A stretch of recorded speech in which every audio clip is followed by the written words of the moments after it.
এক ব্যাঙ বাস করত এক বনে। একদিন শিকারের সন্ধানে ঘুরতে ঘুরতে সে গভীর বনে প্রবেশ করল। প্রবেশ করার পর সে এদিক ওদিক শিকারের সন্ধানে তাকাতে লাগলো। হঠাৎ সে দেখলো একটা বুনো শুয়োর দাঁড়িয়ে আছে। ব্যাঙ ছিল খুব সাহসী। শুয়োর তাকে আক্রমণ করার আগেই সে শুয়োরের দিকে একটা তীর ছুঁড়ে মারল। শুয়োরটি তীরবিদ্ধ হয়ে গভীরভাবে আহত হলেও রেগে গিয়ে ছুটে এসে সে ব্যাঙের ওপর ঝাঁপিয়ে পড়ল এবং প্রচণ্ড লড়াই হলো এবং কিছুক্ষণের মধ্যে ব্যাঙের পেটটা চিরে শুয়োরটা ব্যাঙটিকে মেরে ফেলল।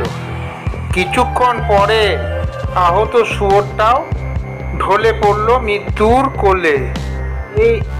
এইভাবে এই বনের মধ্যে ব্যাঙ এবং শুয়োরটা মরে পড়ে রইল।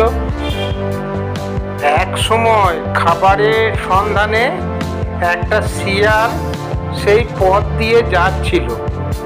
শিয়াল ভাবলো বহু ভাগ্য করে আজ একসঙ্গে এত সুস্বাদু খাবার পেয়েছি। দিন দুয়েকের জন্য নিশ্চিন্ত। বেশ কয়েকদিন আর শিকারে বেরোতে হবে না। এইসব খাবারে আমার অনেক দিন চলে যাবে। শিয়াল সব খাবার শুঁকতে লাগলো।